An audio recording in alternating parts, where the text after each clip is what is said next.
Squid game சீரிஸை எடுக்கிறதுக்கு அந்த director பட்ட துன்பங்கள் துயரங்கள் அவர் ஹார்ட் ஒர்க் போட்டாருங்கிறத விட ஸ்மார்ட் ஒர்க்கை போட்டு என்னமா இந்த சக்ஸஸை பார்த்துருக்காருன்னு அவர் கதையை கேட்டு முடிக்கும் போது உங்களுக்கே தோணும். ஸ்குவிட் கேம் டேரக்டரோட பேர் ஹாங் டாங் ஹியூக். அவருக்கு சின்ன வயசுலேருந்தே இந்த மான்வா அதான் அந்த காமிக்ஸ் படிக்கிறதுல ரொம்பவே ஆர்வம் ஜாஸ்தி. அவருக்கு இந்த மாதிரி ஒரு கதையை எழுத எது இன்ஸ்பயர் பண்ணியிருக்குன்னா gambling apocalypse Kaiji liar game battle royale இந்த மாதிரி மாங்காவை படிக்கும்போது அவருக்கு தோணிருக்கு. ஏன்னா இதில் வர ஹீரோ கேரக்டர் கடனாளியாக இருப்பார். தம்பி இந்த கேமில் ஜெயிச்சா அவன் மொத்த கடனும் கிளியர், ஆனால் தோத்துட்டா காலம் முழுக்க அடிமையாக இருக்கணும்னு அந்த ஹீரோ கேரக்டர் ஒத்துப்பார். இவரால் ஏன் ஈஸியாக அதை கனெக்ட் பண்ணிக்க முடிஞ்சதுன்னா இவரும் கடனாளியாக இருக்கிறாரு, லேப்டாப்பை காசுக்காக வித்துட்டாரு.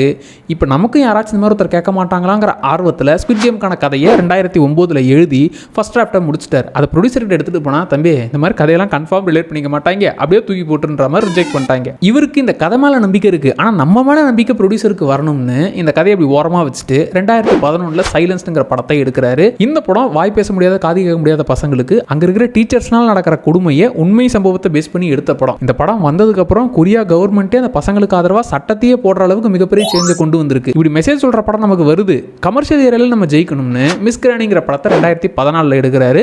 இது பாட்டிமா இளமையாக மாற என்னெல்லாம் பண்ணுவாங்கிற ஃபேண்டசி கலந்த காமெடி படம், அதுவும் ஹிட் ஆகுது. சரி, ஹிஸ்டாரிக்கல் ஏரியாவில் பெரிய பட்ஜெட்லையும் நம்மளால் பண்ண முடியும்னு இந்த ஃபோர்ட்ரஸ்ங்கிற படத்தை 2017 எடுக்கிறாரு, அதுவுமே ஹிட். இப்போ அவரால் இப்பேற்பட்ட கதையும் ஹேண்டில் பண்ண முடியுங்கிற இடத்துக்கும் வந்துட்டாரு.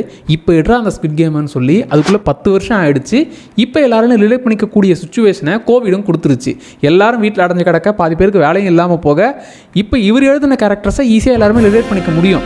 இதை நெட்ஃப்ளிக்ஸுக்கு சொல்லவும் தம்பி ஒரே ஒரு கண்டிஷன், இது நீ படமாக எடுக்கணும்னு நினைக்கிற, அப்படி வேணாம் வெப் சீரிஸாக பண்ணுவோம்னு ஸ்குவிட் கேமுக்கு அப்ரூவலை கொடுக்குறாங்க. செப்டம்பர் 17, 2021 ஸ்குவிட் கேம் சீரிஸ் இறங்குது. அதுக்கப்புறம் அதோடைய சக்ஸஸை பற்றி ஊருக்கே நல்லா தெரியுமே.